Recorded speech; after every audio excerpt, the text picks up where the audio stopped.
우리가 잘 아는 것처럼 지난 2001년도에 미국에 큰 사건이 있었습니다.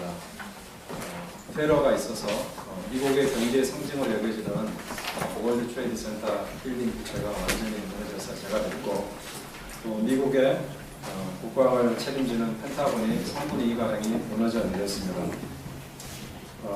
수많은 사람이 죽고, 그로 인해서 한 가지 독특한 변화가 일어났는데요. 원래 미국은 기독교 국가입니다.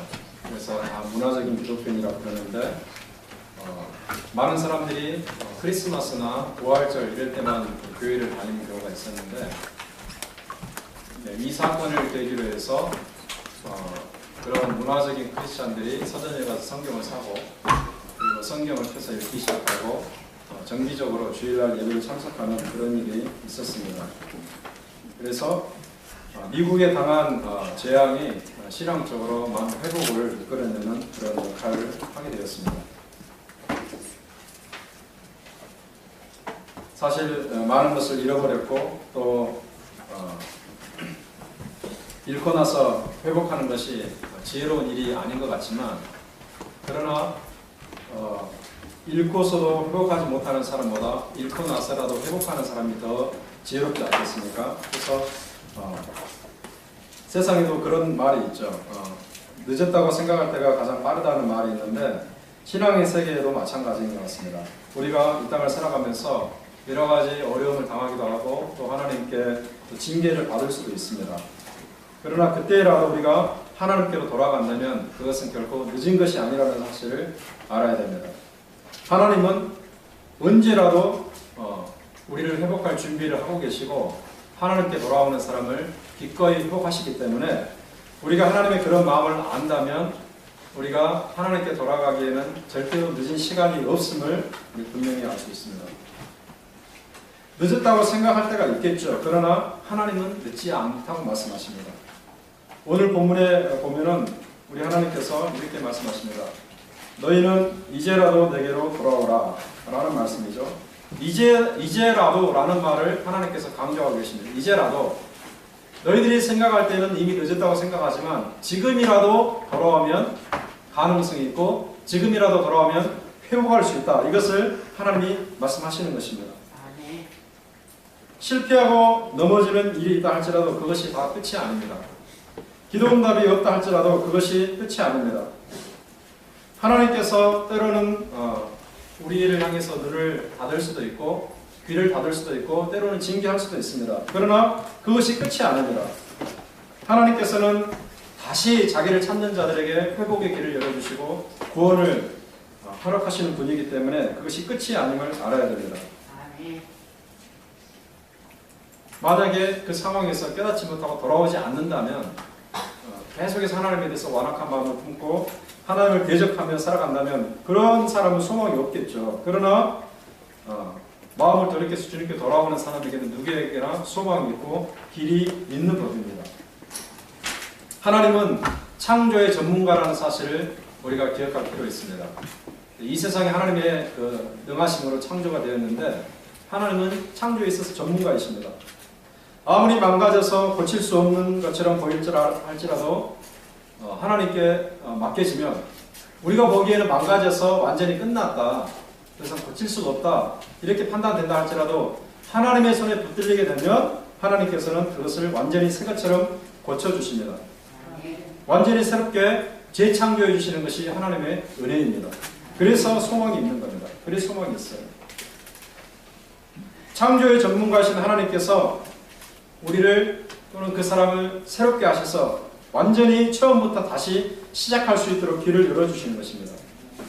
그래서 깨닫고 자신의 죄악에서 돌이키는 사람에게는 기회가 주어지는 법이고, 하나님께서 그 기회를 통해서 그 사람의 미래를 열어주시는 것입니다. 바로 이러한 사실 때문에 너희는 이제라도 내게로 돌아오라, 이렇게 말씀하시는 거죠. 이제라도 돌아오라. 이것이 하나님의 호소입니다. 그런데 지금 이렇게 하나님께서 말씀하시는 그 상황이 어떠한 상황이었는가, 도대체 이제라도 돌아오라고 말씀하신 상황이 어떤 상황이었는가, 우리가 이것을 조금 알 필요가 있는데, 1장 4절로 돌아가 보면은 그 내용을 조금 이해할 수가 있습니다. 1장 4절에 이렇게 되어 있습니다. 팥중이가 남긴 것을 메뚜기가 먹고 메뚜기가 남긴 것을 느치가 먹고 느시 남긴 것을 황충이 먹었도다라고 기록이 되어 있습니다. 이것은 무슨 말이냐면요, 유다에 메뚜기 재앙이 몰려왔다는 것을 얘기해주고 있습니다. 비유적인 말이 아니라 문자적으로 메뚜기 떼가 몰려와가지고 완전히 전국토를 휩쓸었습니다. 여기 팥중이, 그 다음에 메뚜기, 느치, 황충 이런 여러 가지 표현이 있는데 이것은요, 메뚜기를 지칭한 여러 가지 다른 표현이고 메뚜기에는 과에는 80여 종이 있다고 그래요. 다 메뚜기를 우리가 아는 메뚜기를 지칭하는 표현입니다.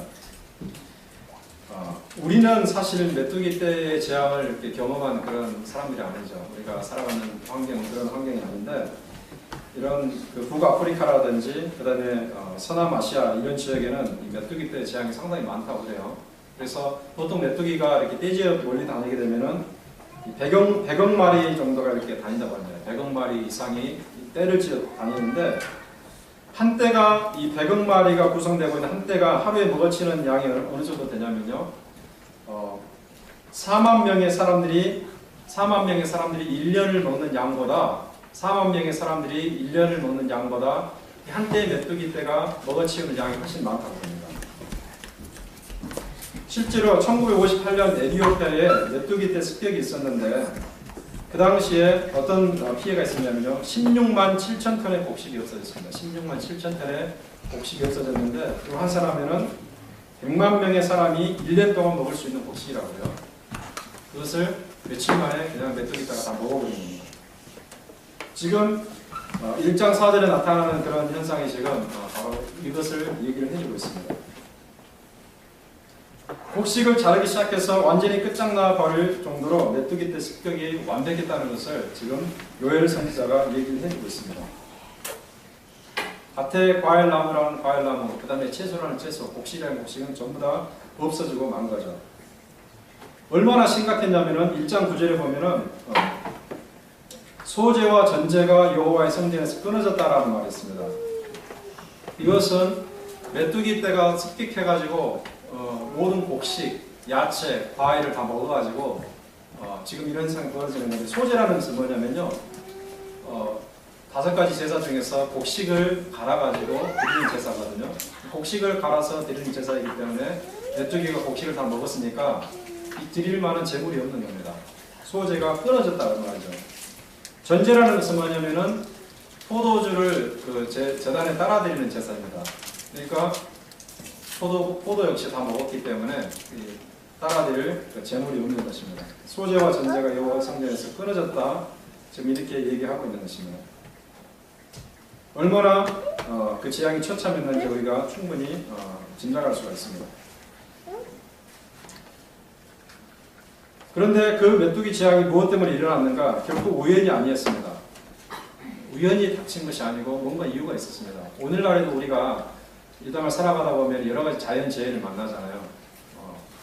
태풍을 만나기도 하고, 가장 흔한 것은 태풍이고, 또 어떤 사람들은 토네이도를 만나기도 하고, 지진을 만나기도 하고, 쓰나미를 만나기도 하고, 여러 가지 또는 뭐 전염병을 만나기도 하고, 이 땅을 살아가다 보면은 우리가 무수한 자연재해, 우리 인간의 힘으로는 참 극복하기 힘든, 대처하기 힘든 여러 가지 자연재해를 만나게 되는데, 다 하나님의 섭리와 뜻이 있다고 봅니다.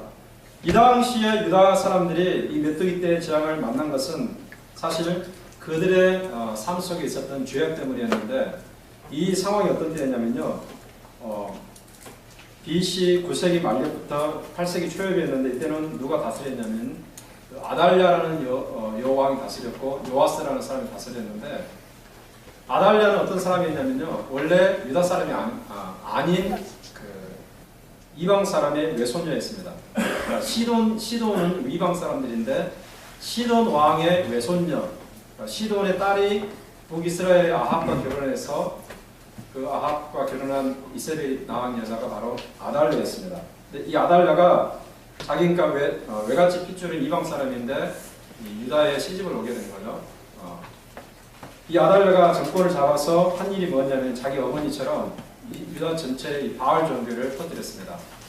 자기 어머니가 북이스라엘에서 바알 종교를 퍼뜨리고 여호와를 믿는 자들은 다 잡아 죽이고 그랬는데 아달랴가 그런 일을 똑같이 했어요. 그래서 아달랴가 유다 전국에 여호와를 떠나게 만들고 이방을 숭배하게 만드는, 그래서 종교적으로 타락하게 하는 이 일을 아달랴가 했습니다. 요아스라는 사람은 어떤 사람이었냐면요, 그 후에 통치한 사람인데 초기에는 하나님을 잘 섬기고 유다 백성들이 하나님을 잘 섬기도록 이끌었어요. 그런데 자기를 왕으로 옹립했던 사람이 있는데 여호야다라는 제사장이었어요. 근데 이 여호야다가 나이 많아서 죽게 되자 요아스가 이제부터 변하게 됩니다. 변질이 되어서 어떻게 변질이 되냐면은 하나님을 섬기지 않고 우상을 섬기게 되는데, 그것이 너무 깊어지자 여호와의 아들 스가랴라는 사람이 있었습니다. 스가랴가 요아스 왕에게 정면으로 항의를 하고 도전을 했습니다. 당신이 여호와를 버리고 우상을 숭배함으로 이 나라가 이 지경이 되었는데 어떻게 하겠습니까? 항의하니까 요아스가 어떤 일을 했냐면요, 성전에서 사람들을 시켜가지고 돌을 던져서 스가랴를 죽였습니다. 얼마나 끔찍합니까? 그러니까 성전에서 이 자기를 책망하는 그 선지자를 죽일 정도로 악을 행했습니다. 바로 이러한 시대에 하나님께서 유다에 이 메뚜기 재앙을 보내신 것이었습니다. 이것이 징계라고 말할 수 있습니다. 이러한 상황에서 요엘 선지자는 사람들이 보지 못하는 것을 보게 되는데, 메뚜기의 재앙을 통해서 하나님께서 미래에 주실 심판의 환상까지 보게 되는 것입니다. 자, 무슨 말인가? 우리가 여행을 하다가 앞에 산을 볼 때가 있잖아요.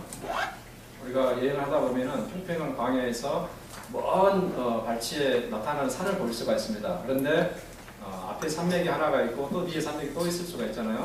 네, 산맥이 겹쳐서 보이게 되는데 앞에 산맥을 보면서 뒤에 산맥을 보는 것처럼 하나의 사건을 통해서 그 위에 일어날 사건을 또다시 짐작하게 되고 보게 된다는 그런 말입니다. 2장 1절부터 11절까지 보게 되면 요엘이 장차 하나님께서 이 땅에 내릴 국가적인 심판을 선언하는 것을 볼 수 있습니다. 다시 말해서 지금 일어나고 있는, 즉 요아스 시대에, 요엘 선지자가 지금 살고 있는 시대에 일어나고 있는 메뚜기 재앙이라는 것은 장차 유다에 내리실 하나님의 또 다른 심판을 예시한다는 것을 말하는 것입니다. 지금은 자연재앙으로 일어나고 있지만 시간이 지나가게 되면 외국의 군대를 통해서 하나님께서 재앙을 낸다는 것을 지금 요엘이 얘기를 하고 있습니다. 지금 국토가 유린을 당하고 있고 국토가 언젠가는 바벨론 제국에 짓밟게 될 것을 얘기를 하고 있습니다. 그러니까 그것만 생각하면 얼마나 절망적입니까? 지금 메뚜기 재앙이 국토를 끝장내고 있고 또 장차 바벨론이 와가지고 또 나라를 삼킨다는 걸 생각하면 굉장히 절망적인 일입니다. 완전히 끝났다고 봐도 괜찮은 그런 상황입니다. 그러나 하나님이 보기에는 그것이 끝이 아니고 그들에게 구원의 길이 열려 있는 것을 보는 것입니다. 구원의 여망이 있는 것입니다. 그러면 구원의 길이 무엇인가? 구원의 길은 다른 것이 아니라 이것입니다. 여호와의 말씀에 너희는 이제라도 내게로 돌아오라. 하나님께 돌아오는 것이 구원의 길이 되는 것입니다. 하나님께 돌아오는 것, 다른 것이 아닙니다. 돌아갈 때가 늦었다고 생각이 들 수가 있죠. 지금 메뚜기 떼의 재앙을 만났기 때문에. 소재물과 전제물까지 들을 수가 없는 상황이기 때문에 너무나 늦었다고 생각이 들 수가 있겠죠. 게다가 어둠과 두려움의 날, 여호와의 심판을 지금 기다리고 있는 상황이기 때문에 이제는 더 이상 소망이 없다 이렇게 생각이 들 수가 있겠죠. 그러나 하나님은 그렇게 말씀하지 않습니다. 돌아오기에 이미 늦었다고 생각하느냐? 그렇지 않다. 길이 있다고 말씀하십니다. 이제라도 돌아오면 구원을 받는다고 말씀하시는 것입니다. 이제라도 돌아오면 하나님 과거는 더 이상 묻지 않는다는 거죠. 우리에게는 항상 과거가 잠재되어 있고 그다음에 현실이 또 과거와 오버랩 돼가지고 생각이 되는 경우가 있지만 하나님께는 그렇지 않습니다. 우리가 하나님께 돌아가게 되면은 하나님은 더 이상 과거를 묻지 않고 새로운 사람으로 봐주신다는 거죠. 왜 그렇습니까? 우리가 하나님의 자녀이기 때문에 그런 거예요. 유다 백성이 하나님께서 선택하신 언약 백성이기 때문에 그런 것입니다. 만약에 그들이 언약 백성이 아니라면 그렇지 않겠죠. 그러나 언약 백성이기 때문에 하나님이 선택한 백성이기 때문에 하나님께서는 그들에게 소망을 주시는 것입니다. 그래서 우리는 끊임없이 하나님께 돌아가는 연습을 해야 됩니다. 항상 현재적인 결단이 필요한 것입니다. 신앙에는요, 결단이 필요합니다. 이런 그걸 아셔야 됩니다. 그냥 시간이 지나가면 더 나아지겠지라고 하는 생각만큼 위험한 생각이 없습니다. 시간이 지나가면서 나아지는 게 아닙니다. 뭔가 결단을 내려야 됩니다. 우리 안에서 중대한 결단을 하고서 우리가 하나님께 돌아가는 액션을 취할 때에 그때 소망이 우리에게 주어지는 것입니다. 구원의 길이 열리는 겁니다. 그래서 예레미야 26장을 보게 되면 우리 함께 이 구절 읽어볼까요? 시작. 그러자 너희는 너희 길과 행위를 고치고 너희 하나님과 백성을 청정하라. 그리하면 여호와께서 너희의 생각하신 자의 뜻을 이루시리라. 아멘. 우리가 길을 가고 있잖아. 여기 보면 길과 행위라는 말이 나오는데 길을 가고 있습니다. 그런데 아무런 생각 없이 가고 있습니다. 그것이 잘못된 길인데 아무런 생각 없이 가고 있다가 잠깐 서가지고 뒤를 돌아보니까 엉뚱한 길로 왔습니다. 그럼 어떻게 해야 되겠습니까? 아, 내가 엉뚱한 길로 왔구나 라는 사실을 깨닫고 다른 길을 찾아가야 되겠죠. 올바른 길을 찾아가야 되겠죠. 좀 돌아간다 할지라도, 시간이 좀 걸린다 할지라도. 너무나 많이 왔으니까 더 이상 내가 돌아갈 수 없다라고 생각하면은 그 사람에게 소망이 없는 것입니다. 너무나 많이 왔다고 판단되어도 그 길이 다른 길이 아니라면 과감하게 돌이켜서 바른 길을 찾아갈 필요가 있는 것입니다. 바로 이것이에요. 길과 행위를 고치란 말이 그런 말입니다. 그런 사람에게 하나님께서 하나님의 선고했던 뜻을 돌이켜 주신다고 말씀하시는 것입니다. 어떤 태도로 돌아갈 것인가? 그러면은 우리 같이 읽어보겠습니다. 시작. 너희는 금식하며 명하고 마음을 다하여 돌아오며 너희는 술 짓지 말고 마음을 짓고 너희 하나님 여호와께로 돌아오시리라. 구약 시대에는요, 회개하는 표시가 뭐였냐면요, 아주 독특했습니다. 그 겉으로 드러나는 모습으로 회개를 했는데요. 이런 구약 성경을 읽다 보면은 발견하시는 그런 구절들이 있습니다. 죄를, 이런 죄 있잖아요. 아궁에서 불 떼고 나면 죄가 남잖아요. 그 죄를 말합니다. 그 죄를 이렇게 뒤집어 씁니다. 죄를 뒤집어 쓰면 얼굴이 말이 아니겠죠. 네, 아주 추해지겠죠. 죄를 뒤집어 쓴 다음에, 그 다음에 좋은 옷을 벗고 굵은 그 베옷을 입었습니다. 요즘으로 치면 농마 같은 옷을 말할 수 있고 좀 굵은 베옷을 입고 그 다음에 속에 있는 좋은 옷은 찢었습니다. 이것이 회개의 표시였습니다. 그러니까 어떻게 되냐면 외적으로 드러나는 거죠. 속옷을 찢고 굵은 베옷을 입고 죄를 뒤집어 쓰는. 그런데 하나님께서 여기서는 조금 다른 말씀을 하시죠. 뭐라고 말씀하십니까? 금식하며 울며 애통하고 마음을 다하여 돌아오되 옷을 찢지 말고 마음을 찢고 돌아오라 이렇게 말씀하십니다. 옷을 찢지 말고 마음을 찢고 돌아오라. 이것이 외적인 어떤 회개 표현보다는 내적인 진정한 회개가 더 중요하다는 것을 말해 주는 것입니다. 그럴 때 동반되는 것이 뭔가 금식과 눈물과 애통이라는 것이죠. 진실로 회개할 때 우리는 감정의 변화를 체험하게 되는 것입니다. 다시 돌이켜보면 우리가 회개한다고 그러는데 감정에는 아무런 여동이 없다. 마음에는 아무런 변화도 없다.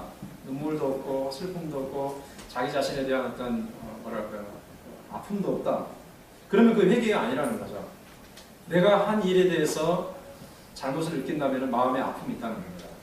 마음에 아픔이 있고 눈물이 있고 그로 인해서 마음에 갈등과 변화가 있다는 것을 말하는 것입니다. 구약시대에 두 사람이 자기의 잘못을 통해서 하나님의 무서운 심판을 받았지만은 진정한 회개를 통해서 구원받은 경우가 있는데 하나는 아합 왕의 경우가 그랬습니다. 아합 왕은 어떤 일을 했냐면요, 많은 일 가운데 나봇이라는 사람의 포도를 빼앗은 적이 있습니다. 이스라엘은요, 왕의 권능이 있지만은 다 할 수가 없었습니다. 토지는 빼앗을 수가 없었습니다. 왜?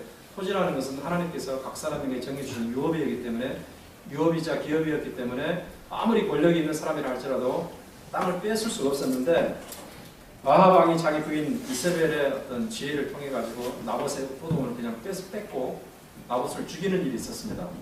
그것도 죄를 뒤집어 씌워 가지고 죽였는데 자, 그로 인해서 하나님께서 아합과 아합의 가문에 대해서 심판을 선언하십니다. 무서운 심판을 선언하시죠. 근데 그 특별한 내용 중에 하나가 뭐냐면은 너희들의 시체를 개들이 먹고 새들이 먹을 것이라는 그런 예언을 하십니다.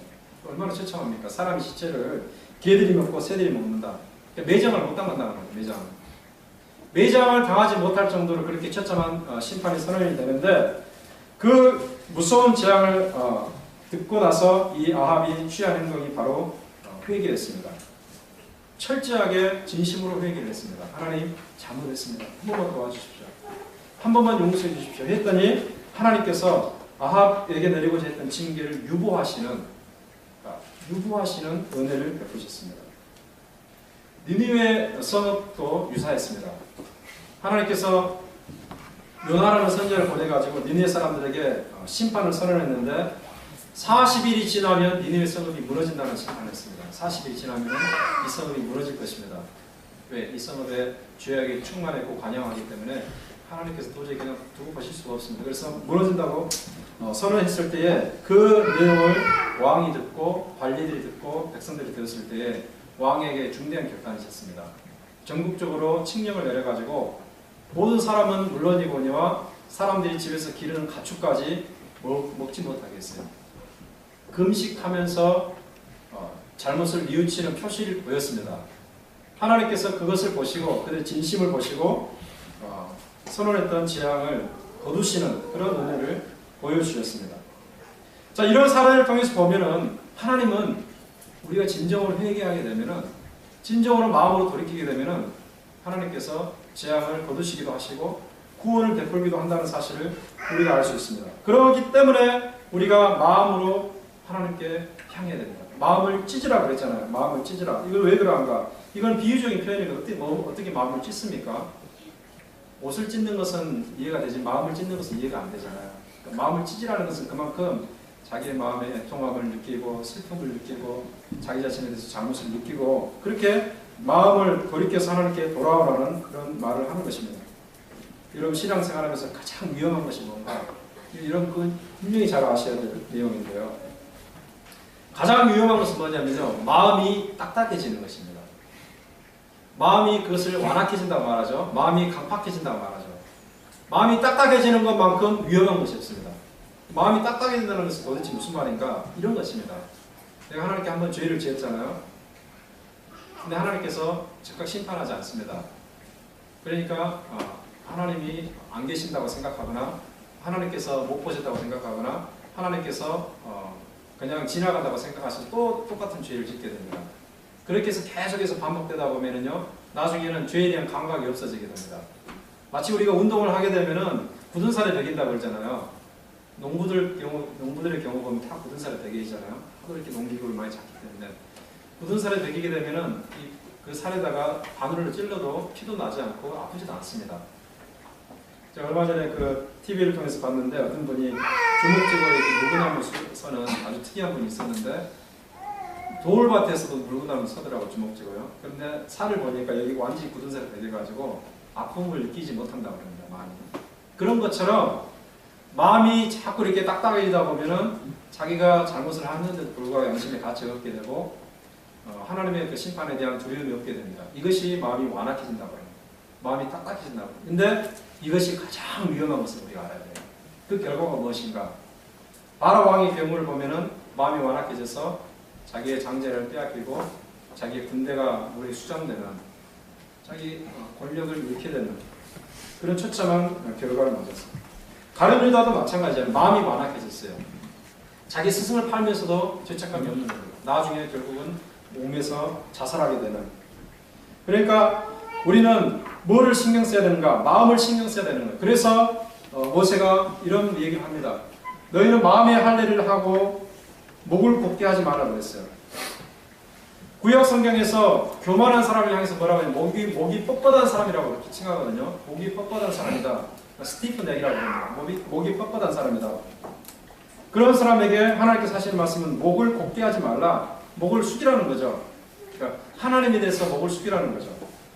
그러면서 하는 말이 마음의 할례를 행하라. 할례라는 것은 잘라내는 거거든요. 마음을 자르라는 겁니다. 마음을 자르는 것은 어떻습니까? 자기 잘못을 인정하는 것입니다. 마음 가죽을 베라 이렇게도 말합니다. 그래서 마음 가죽을 베라. 마음에 뭐 가죽이 있겠습니까? 그게 비유적인 표현이겠죠. 이렇게 하는 데는 뭐가 뒤따르겠습니까? 고통이 뒤따릅니다. 왜 그렇습니까? 참으로 인정하기 힘든 자신의 잘못을 인정해야 되거든요. 그럼 이것은 경험론적으로 여러분들이 아실 겁니다. 자, 누구와 누구 사이에 어떤 알력이 있었다, 갈등이 있었다. 하나님이 아니라 할지라도 사람과 사람 사이에 갈등이 있고 알력이 있다 보면은 인정하기 힘든 것이 뭡니까? 내가 잘못했다는 것, 그 사실이죠. 네. 자기가 잘못했다는 것을 인정하기 힘든 것이 사람의 마음이에요. 그러니까 자기 자신을 인정하게 되면 고통이 따르는 거예요. 심적인 고통, 자존심이 무너지고 정말 힘든 것입니다. 그러나 그 부분까지 가는 것이 하나님에게 회개하는 표시가 되는 겁니다. 그래서 하나님께서 목을 곧게 하지 말라고 그러고 마음의 할례를 행하라고 그러고 마음 가죽을 베라고 하는 것입니다. 암에 걸린 사람은 살기 위해서 뭐를 해야 되겠습니까? 여러분? 암에 걸린 사람은 살기 위해서 그냥 밖에다가 연고를 발라줌으로써 되는 게 아닙니다. 그냥 소독약을 바름으로써 암이 해결되는 것이 아닙니다. 암을 제거하려면 암의 근원인 암세포를 뽑아내야 됩니다. 잘라내야 됩니다. 그럼 거기에는 아픔이 따릅니다. 문제가 있는데 적당히 덮어두고서 그것을 치료됐다고 말할 수는 없는 것입니다. 제가 많은 책을 읽은 로이드 존스 목사님이라는 분이 있는데 그분 로이드 존스 목사님은 원래 그 목사가 되기 전에 젊은 나이에 그 영국 왕실의 의사가 되는 굉장히 똑똑한 사람이었는데 그분이 이제 목사가 되어가지고 가끔씩 하는 말이 그런 거였습니다. 사람의 근본적인 문제를 치료하는 것은 의사가 암덩어리를 수술로 꺼내는 것과 같다고 이렇게 말했습니다. 사람이 병이 있어가지고 병원에 찾아가면은 진짜 의사는 그 증상만을 보고서 판단하지 않고 진단하게 됩니다. 원인이 뭔지 진단하게 되겠죠. 그래서 원인을 진단한 다음에 원인을 뽑아냅니다. 그럴 때 수술이 필요하겠죠. 아픕니다. 그런데 잘못된 의사는 어떻게 합니까? 그냥 증상만 보고서 그냥 표면만 그냥 얼룩 부리는 것으로 끝날 수가 있습니다. 그런 것을 많이 얘기하는 것이 바로 로이드 존스 목사님의 그런 얘기였습니다. 그래서 우리에게 문제가 있을 때에 그것을 근본적으로 뽑아내는 그런 노력이 필요하고 그럴 때 우리에게 고통이 있다는 것을 얘기하는 것입니다. 자, 그렇게 되면 우리에게 회복이 주어지는가? 우리에게 살 길이 있는가? 있습니다. 왜 그렇습니까? 하나님께서 바로 그런 분이기 때문에 그렇습니다. 하나님께서 어떤 분입니까? 자비로우신 분이에요. 하나님께서 어떤 분입니까? 은혜로우신 분이에요. 하나님은 어떤 분입니까? 노하기를 더디하시는 분입니다. 사랑이 많으신 분이에요. 한 번 잘못한 자를 냉정하게 내치는 분이 하나님이 아닙니다. 하나님은 끝없이 기다리고 인내하고 받아들이는 분이에요. 하나님의 자비라는 것은 우리가 상상하기 어려울 정도로 크고 넓은 것입니다. 자, 하나님의 자비가 많으시고 하나님이 인애가 크시고 하나님께서 노하기를 더디하시고 구원하기를 원하시기 때문에 우리가 마음을 돌이켜서 하나님께 가기만 한다면 하나님께서는 우리를 회복시켜 주시는 것입니다. 우리의 근거가 있는 것이 아니라 하나님께 근거가 있는 것입니다. 하나님께서 도와주시는 것입니다. 그래서 하나님께서 뜻을 돌이킨다고 말하는 것입니다. 하나님께서 뜻을 돌이키시기 때문에 우리가 필요한 것은 뭡니까? 돌아가는 겁니다. 돌아가는 것입니다. 14절 말씀을 우리 같이 한번 읽어보겠습니다. 시작. 주께서 혹시 마음과 뜻을 돌이키시고 그 뒤에 복을 주시사 너희 하나님 여호와께 소유와 진리를 의리하게 하시는지 누가 아느냐. 이 말은 무슨 말이냐면요. 하나님께서 그렇게 하시는데 사람들이 잘 모른다는 겁니다. 하나님께 그렇게 하신다는 거예요. 하나님께 회복해 주신다는 거예요. 그런데 우리가 그거를 확인할 수가 있습니다. 여러분 한번 본문 2장 21절과 27절을 한번 읽어보겠습니다. 그럼 성경 찾아보시기 바랍니다. 2장 21절부터 27절까지 좀 긴 말씀이지만 우리 함께 읽어보도록 하겠습니다. 시작. 땅이여 두려워하지 말고 기뻐하며 즐거워할지어다. 그 앞에서 큰 일을 행하셨습니다. 들 짐승들아 두려워하지 말지어다. 들의 풀이 싹이 나며 나무가 열매를 맺으며 무화과 나무와 포도나무가 다 힘을 내는도다. 시온의 자녀들아 너희 하나님 여호와로 말미암아 기뻐하며 즐거워할지어다. 그가 너희를 위하여 이를 내리시되 이른 비를 너희에게 적당하게 주시리니 기름비와 애진비가 예전과 같을 것이라. 마당에는 밀이 가득하고 거기에는 새 포도주와 기름이 넘치리로다.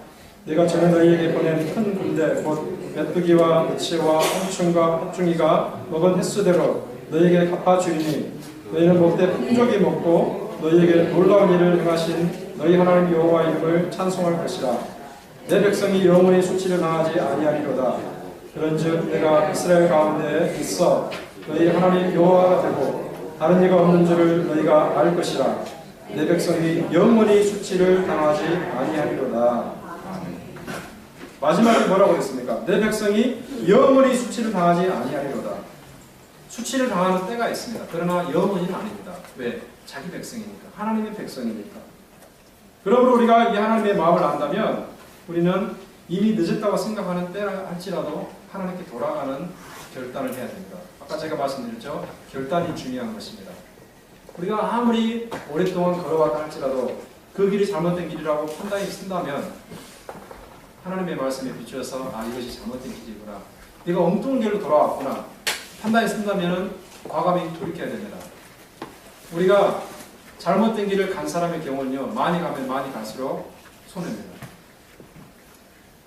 멀리 간다고 해서 빨리 간다고 해서 중요한 것이 아닙니다.